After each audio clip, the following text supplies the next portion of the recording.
একাদশে ক্লাস শুরুর তারিখ নিয়ে যা জানা গেল। কোটা সংস্কার আন্দোলন ঘিরে চলমান পরিস্থিতিতে চলতি 2024-25 শিক্ষাবর্ষে একাদশ শ্রেণীতে ভর্তি কার্যক্রম স্থগিত রয়েছে।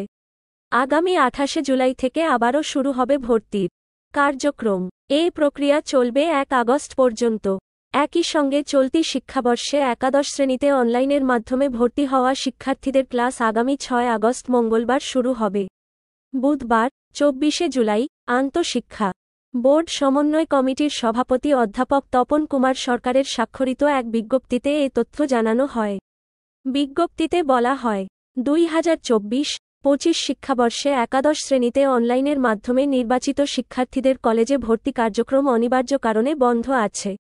দেশের সংশ্লিষ্ট শিক্ষা প্রতিষ্ঠানসমূহে ভর্তি কার্যক্রমের সময়সীমা আগামী 28 জুলাই থেকে 1 আগস্ট পর্যন্ত পুনর্নির্ধারণ করা হল।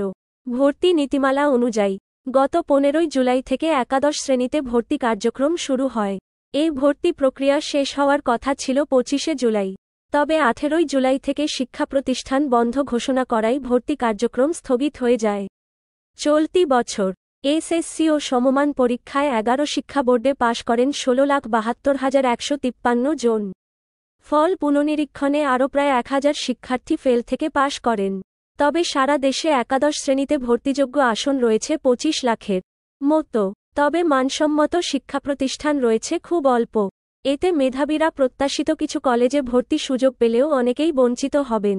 ভর্তি নীতিমালা অনুযায়ী গত 26শে মে সকাল 10টায় একাদশ শ্রেণীতে ভর্তিতে অনলাইনে আবেদন শুরুর কথা ছিল। তবে সার্ভারে ত্রুটির কারণে একদিন পর আবেদন প্রক্রিয়া শুরু হয়। প্রথম ধাপে 13 জুন পর্যন্ত আবেদন করার সুযোগ পান শিক্ষার্থীরা। 23শে জুন রাতে প্রথম ধাপের ফল প্রকাশ করা হয়। এরপর 30শে জুন থেকে 2রা জুলাই পর্যন্ত দ্বিতীয় ধাপে এবং 9-10 জুলাই তৃতীয় ধাপে আবেদন নেওয়া হয়।